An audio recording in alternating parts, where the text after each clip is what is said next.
እጅግ በጣም አስፈላጊ ነው። በግንኙነታችሁ በማህበራዊ ህይወታችሁ በጣም ጠቃሚና ወደፊት አስፈላጊ በመሆኑ የሚያጋጥሟችሁ ችግሮችን ለመፍታት መንገዳችሁን ለማስተካከል በርካታ ጠቀሜታዎች እና ይህ ክበብ ወይም ይህ ፕሮግራም መዘጋጀቱ በጣም ጥሩ ነው እያሉ ምናልባት ክፍላችሁ በጣም ሀሳቦች ወደኋላ ሊመጡ ይችላሉ። እናንተ ደግናቸውን በጥሞና ተከታትላችሁ ውጤታማ እንድትሆኑና በህይወታችሁ ስንቅ የሚሆን ነገር እንድትይዙ እያሳሰብኩ በዚህ ይወጣሉ።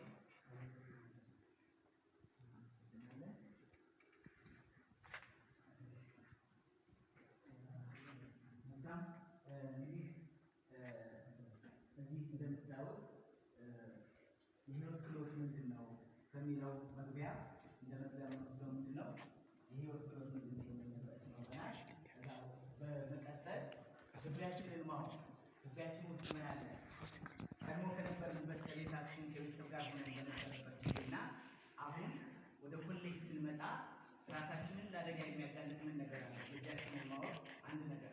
ለምሳሌ አዲስ ቦታ ስትሄዱ አስቀድማችሁ ሆኖ ነው የምታውቁት። ቦታውን ማወቅ አለበት። መውጫ መግቢያው ምን ማለት ማወቅ፣ ምን አደጋ አለ፣ ምን መልካም አጋጣሚ አለ የሚል ጉዳይ ያላችሁ የመጀመሪያው ጉዳይ ግቢያችንን ማወቅ ነው። ሁለተኛው የአደጋ ተጋላጭነት ምን ማለት መገምገም። እኔ ለአደጋ ተጋላጭ ነኝ ወይስ አይደለሁም? ለአደጋ ተጋላጭ ከሆንኩ ራሴን እንዴት ከአደጋ ምን ማድረግ አለብኝ መከላከል አለብኝ የሚል ጉዳይ እንወስዳለን። ሶስተኛው የኤችአይቪ ኤድስ ስርጭት በወጣቶች ምናልባት እኛ ለኤችአይቪ የተጋለጥን ባህሪያት ካለ ባህሪ የተነሳ ለኤችአይቪ የተጋለጥን ወይስ አይደለም የሚል ጉዳይ እናያለን። አራተኛው በራስ መተማመን። በራሱ ያመነ ሰው ማንም ምን ያደርገው? በራሱ የሚተማመን ሰው ማንም ምን ያደርገው?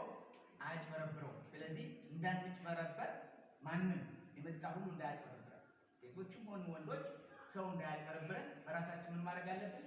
መተማመን አለብን። በራሱ የተማመነ ሰው ሁሉ ጊዜ ማንም ሊያደርጋቸው ሊያጭበረብረው አይችልም። ስለዚህ ሶስተኛው አራተኛው ጥሩ ውሳኔ መወሰን። እስኪ ነይ እናት ሄሎ እያየሁሽ ነው። አንቺ አትሰሚም። ጥሩ ውሳኔ መወሰን ማለት ምንም ማያደርግ ማለት ነው። በህይወት ምንም የማያስቆጭ የሰማችሁ ማለት ዛሬ የምትወስኑት ጥሩ ውሳኔ ነገ በህይወት ላይ ያላችሁ አያስቆጫችሁ። ስለዚህ የምትወስኑት ውሳኔ ምን መሆን አለበት? በምን ዙሪያ? በጓደኛ አያያዝ ዙሪያ፣ በህይወት ተሞክሯችን ዙሪያ፣ ራሳችን ለኤችአይቪ የማያጋልጥ ለተፈለገ እርግዝና የማያጋልጥ በውስጥ ትምህርታችን ምን የሚያደርግ ውጤታማ የሚያደርግ ጥሩ ውሳኔ ወስነናል ወይ የሚል ጥሩ ውሳኔ መወሰን ነው። ሶስተኛ ስድስተኛው ጉዳይ ደግሞ የቀይ ካርድ አሰጣጥ። ቀይ ካርድ የምትሰጡት መቼ ነው? ቀይ ካርድ ያው ያያችሁ ማለት ለምሳሌ የምትፈልጉትን ጉዳይ በአግባቡ መገለጽ